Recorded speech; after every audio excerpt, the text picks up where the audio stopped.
Hey, how's it going? Welcome back. So there's a contest going around, started by TKR VideoCentral in his quest for 200 subscribers, which he has now surpassed, so congratulations.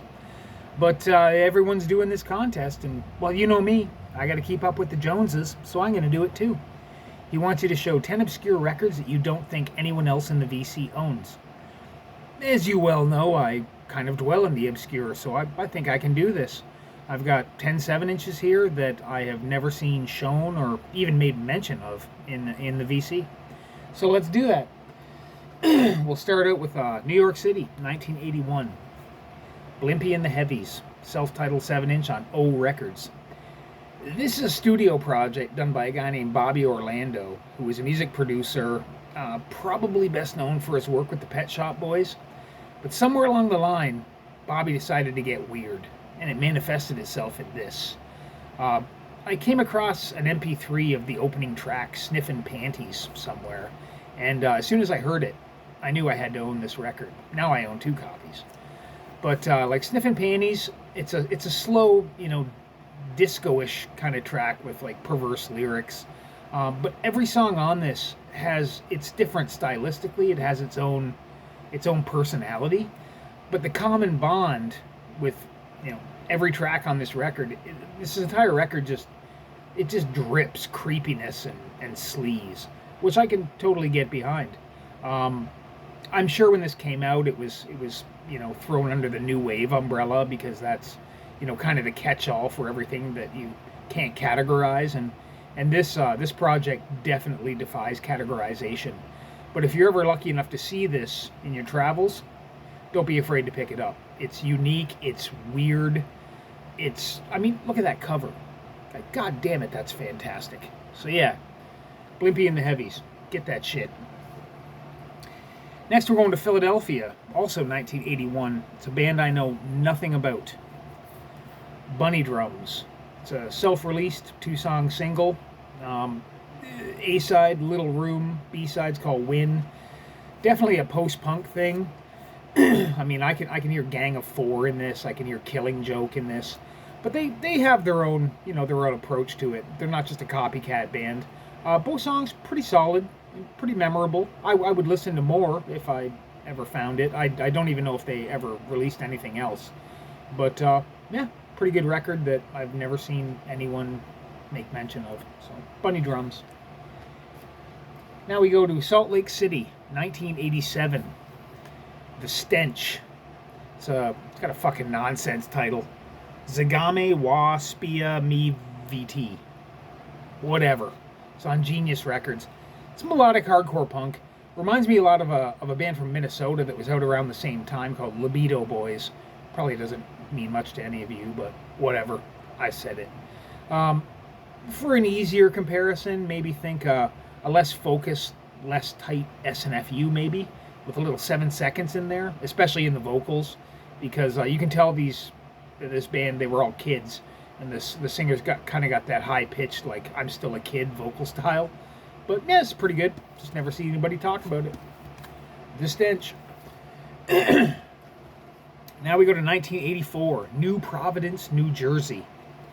Bull Dada Records. Teenage Depression, Skank or Die. This is an unsung gem of early 80s American hardcore punk. Lots of complaining about Ronald Reagan. The song Frat Party has the snottiest vocals I've ever heard in a song.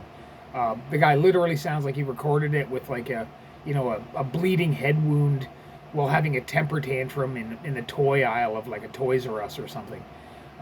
Super, super good. No one ever talks about it. It did just get a reissue, which I also picked up because it has some literature about the band that isn't included with this original version. But if you're a fan of 80s hardcore punk, definitely check out Teenage Depression. It's worth your time. We'll stick with some hardcore here from Waterloo, Ontario, just up the highway from me. 1987, self-released. Nunfuckers, Dead and on the Floor. Amazing, underproduced, snotty hardcore. The song Spoiled Brats has the second snottiest vocals I've ever heard in a track. The drums sound like pots and pans and a colander for a snare. It's just fantastic. Used to pop up a lot more than it does now. It went up quite a bit in price. This was actually the first record that I ever bought through mail order ever. So it kind of has that kind of a nostalgic thing for me. But whatever. All in all, it's a great record. So yeah, Nunfuckers. Now we're going to L.A. That being Los Angeles, 1980.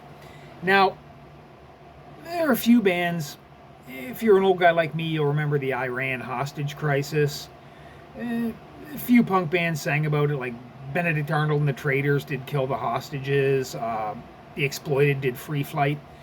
And here's a band from L.A. called Cliché that did Iran from Iran. B-side's called Protection. It's on Communique Records, 1980. Cliché, the song's super catchy, and it's kind of funny, and it's, I guess, kind of edgy, especially now. People would probably be up in arms over it. But Cliché, they also went by the name Lobster Repair. I don't know why they would have two band names like running at the same time. It makes no sense to me, but whatever. It doesn't have to. I do know that as Lobster Repair, they won on the Gong Show, which is super cool. The guitar player went on to be in that band Berlin, so he achieved some mainstream success. But yeah, this is pretty cool. It's interesting, and yeah, it's kind of a historical document as to the effect of the Iran hostage crisis, I guess. Now we're going to Minnesota, also 1980. It's on Breaker Records. It's Wilma and the Wilburs, Chronic Alkie. 3-track EP, awesome, kind of mid-paced, kind of almost plodding punk. Wilma, her vocals are kind of like, I guess, playfully aloof. Like she's just kind of, I don't know. She just sounds a little patronizing at times. It's pretty interesting. It's one I don't see turn up very often at all. They have one other 7-inch that I know of. I don't think they had anything beyond that, but cool band from Minnesota that no one ever talks about. Now we go to Chicago, 1978, on Retread Records. The Luchs Brothers, Kill Me, I'm Rotten. Backed with Losing My Lunch Over You. Now, I actually had a little bit of an email conversation with Kurt Luchs from this band. From Chicago. They were kind of a novelty act. Well, they were not even kind of. They were definitely a novelty act. They heard the Sex Pistols back when they came out, and they thought Johnny Rotten sounded so fucking ridiculous that they had to make a parody punk song, which is Kill Me, I'm Rotten. Losing My Lunch Over You shows more of their novelty nature. It's just this weird song, and the vocals sound like Alvin and the Chipmunks. And the guy ended up sending me like a full discography of their stuff on a CDR, and a lot of it was more along those lines, just weird, goofy. Apparently this photo was shot in the basement of the college they went to at the time, but it's pretty cool. He was a nice guy. Yeah, the Luchs Brothers, Kill Me, I'm Rotten. Banned in Uganda, China, and Alabama. Just plodding, jokey punk aimed at making fun of Johnny Rotten. Now we're going to New York City, 1982. Another band I know nothing about. I don't know if it was a studio thing or if it was a real band or what. But they were called No Laughing. Record's called Wor Shu Opp. The B-side's called Can't Catch Where You're Coming From. Wor Shu Opp, weird song. All the lyrics are just the names of dishes from a Chinese restaurant takeout menu. And Can't Catch Where You're Coming From, the B-side, is this awesome, earwormy, frantic, kind of manic, piano-driven number. It's super cool. I don't know. I don't really have a reference point because I don't have anything else like it. Just a weird record all in all. I'm guessing they're probably a novelty act, but if they were a real band, I would definitely like to hear more of their shit. So, No Laughing. It's on Go On Records. And lastly, we have a field recording. A living legend, Bigfoot Sounds Off. Now, what this is, it's more commonly known as the Sierra Sounds. In 1972, this guy named Ron Moorhead and his buddies went to a hunting cabin up in the Sierra Nevada mountains. And they started experiencing weird shit. So they put out a series of microphones and they captured vocalizations of what they claim is a group of Sasquatch. Now, this happened in 72, so it's had a lot of years to be studied. I've seen many studies of it, like in documentaries and whatnot, always done by professional experts of linguistics and whatnot.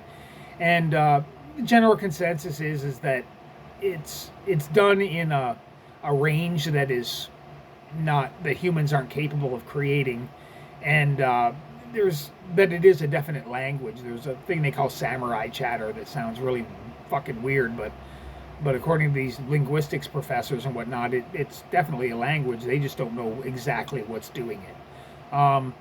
Yeah, I have this stuff also on a couple of CDs, but I saw this pop up and I was like, yeah, I'm gonna get that record, and a billion people on eBay tried to outbid me on it and they lost. So I've never seen this again. Super cool. It's on BF Records. So yeah, Bigfoot. He sounds off. So there's 10 records. Hope you liked it. Congrats on your 200 subscribers. See ya.